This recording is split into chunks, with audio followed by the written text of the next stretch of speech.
सहरको कोलाहलबाट टाढा, जहाँ प्रकृति आफैले एउटा कथा सुनाउँछ।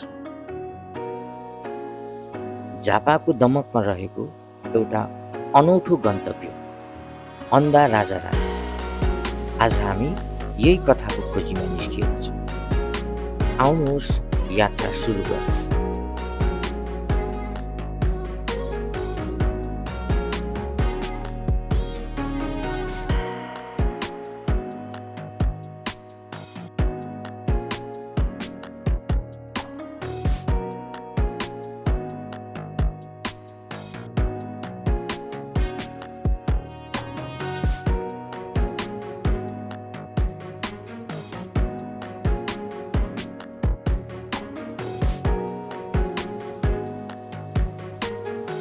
अन्धा राजा रानी जानको लागि हामीले दमकको मुख्य चोकबाट उत्तरतिर लाग्नुपर्ने हुन्छ र हामीलाई उत्तरतिर 10-11 किलोमिटर नै जानुपर्ने हुन्छ।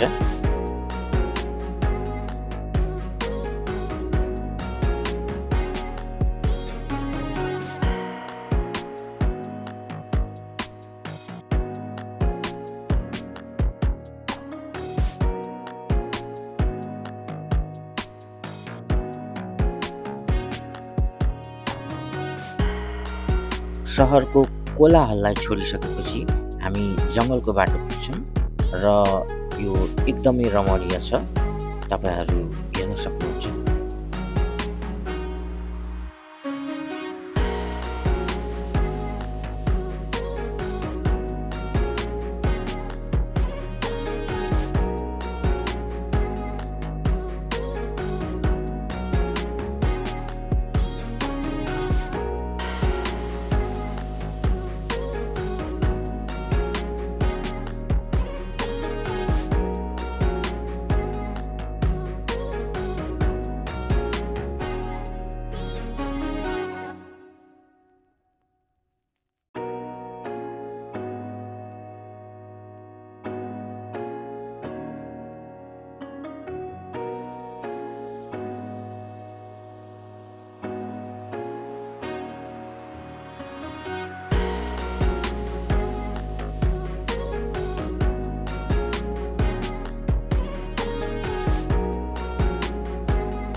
रमणीय दृश्य हेर्दै अगाडि पुगिसकेपछि हामी 0 पोइन्ट भन्ने ठाउँमा आइपुग्छौँ र त्यो 0 पोइन्टदेखि चाहिँ लगभग 2 किलोमिटर अझै माथि उकालो चढ्नुपर्ने हुन्छ।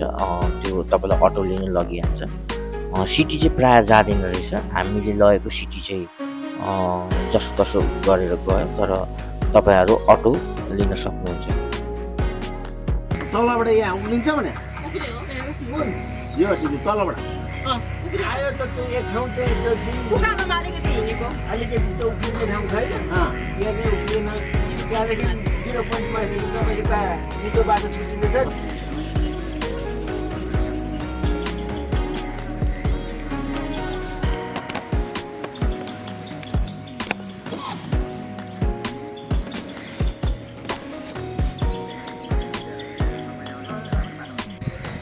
अन्धा राजा रानी छिर्ने गेटैमा खाजा खाने ठाउँ चाहिँ छ है। माथि चाहिँ केही पाइँदैन, पानी पनि पाइँदैन। तपाईँले पानी चाहिँ टन्नै बोकेर जानु होला।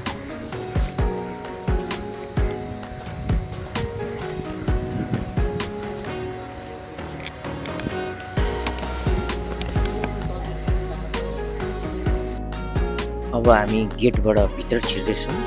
आउनुहोस् हामीसँगै यात्रा गरौँ।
बाटो अलि उकालो रहेछ मित्रहरू।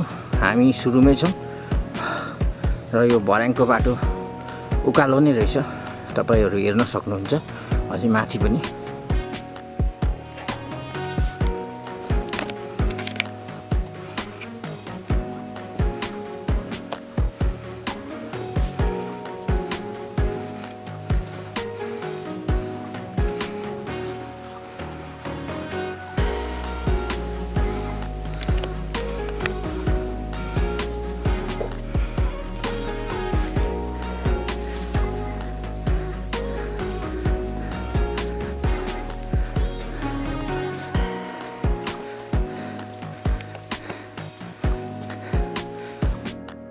यो ठाउँको नाम चाहिँ अन्धा राजा रानी किन राखियो भनेर छोटो चर्चा गरौँ।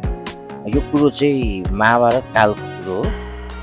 कौरवको पिता राजा धृतराष्ट्र चाहिँ सानो जन्मदेखि नै दृष्टिविहीन थिए र उहाँको पत्नी गान्धारीले पनि आफ्नो पतिको दुःखमा साथ दिनको लागि चाहिँ आँखामा पट्टी बाँधेर बसेकी थिइन् होइन। हामीले महाभारतमा देख्न सक्छौँ, त्यो हेर्दाखेरि थाहा छ हामीलाई। र महाभारतको युद्ध जब सकिएपछि अब हार भइसकेपछि राजपाट र दरबार सबै त्यागेर धृतराष्ट्र र गान्धारी दुईजना चाहिँ वनतर्फ लागेका थिए होइन।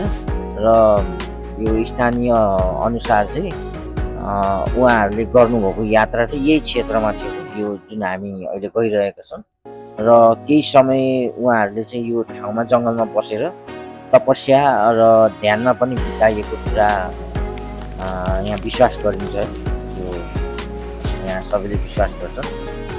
र यो दृष्टिविहीन राजा र आँखामा पट्टी बाँधेको रानी गान्धारी भनौँ न जोडिएको यो कथाको कारणले चाहिँ यो ठाउँलाई अन्धा राजा रानी भनेर चिन्छौँ है हामी।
साथीहरू यो रेलिङको बाटो सकिएपछि चाहिँ अलि बाटो उकालो छ जस्तो लागिरहेछ। यहाँबाट देख्न सक्नुहुन्छ यो रेलिङको बाटो सकेर यहाँ चाहिँ रेलिङहरू छैन है। यो चाहिँ अलि उकालै बाटो जस्तो लाग्यो, अलि अब थाहा भइहाल्छ पुगेपछि। आउनुहोस् ल, रेलिङको बाटो सकेपछि यो ढुङ्गा छापेको बाटो आएको छ साथीहरू। ल यो चाहिँ उकालै रहेछ बाटो है। यहाँ माथि पुगेपछि चाहिँ उकालो बाटो रहेछ। हामी अगाडि बढ्दैछौँ।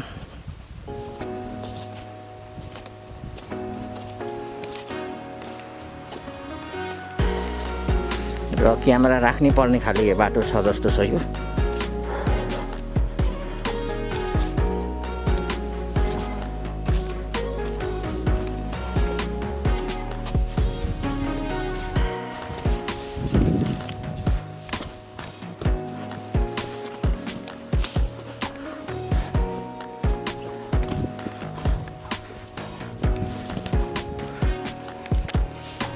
बाटो अलि नराम्रो रहेछ रेलिङ सकेपछि चाहिँ।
पहिलो विश्राम स्थल आएको छ साथीहरू, हेर्न सक्नुहुन्छ। र यो विश्राम स्थलबाट पनि रमणीय दृश्यहरू हामी देख्न सक्छौँ। र यहाँ बसेर केही बेर आराम पनि गर्न सक्छौँ हामी, त्यसपछि फेरि माथि चढ्नुपर्ने हुन्छ।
हिँडाइ चाहिँ धेरै नै रहेछ साथीहरू र उकालो बाटोहरू रहेछ। हजुरहरूलाई हिँड्न गाह्रो हुन्छ भने चाहिँ यो हाइकिङ चाहिँ तपाईँहरूको लागि होइन है, हिँड्नुपर्ने रहेछ।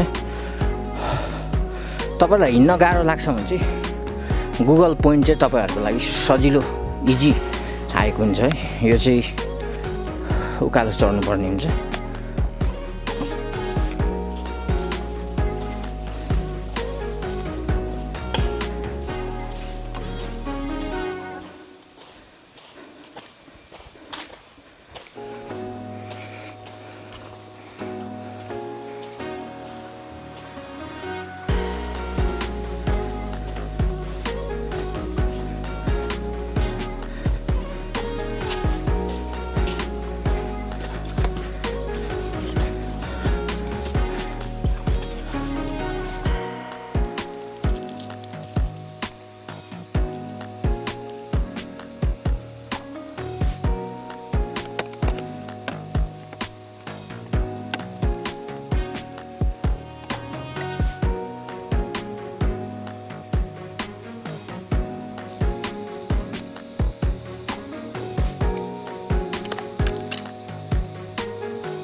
बाटोभरि घाँसै घाँस साथीहरू।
यहाँबाट चाहिँ फेरि अर्को पदमार्ग सुरु हुने रहेछ, किरात पदमार्ग। यो चाहिँ एकदमै लामो रहेछ, उता इलामेसम्म पुग्ने रहेछ है। र 1-1.5 घन्टाको बाटोमा फेरि यहाँ हाम्रो अँधेरी झरना भनेर पनि रहेछ, त्यहाँ चाहिँ धेरै मान्छेहरू जाने रहेछ।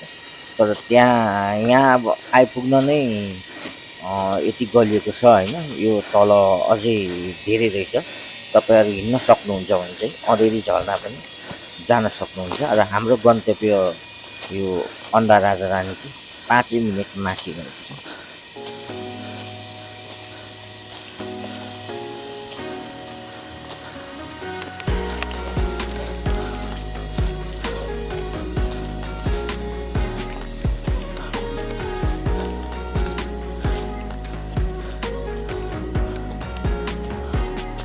अन्ततः हामी हाम्रो गन्तव्य आइसकेका छौँ र हजुरहरूलाई पनि धन्यवाद यो भिडियो अन्तिम समयसम्म हेरिदिनु भयो र च्यानल सब्सक्राइब गरी हामीलाई सहयोग गर्नुहोस्। केही प्रतिक्रिया भए कमेन्ट गर्नुहोला।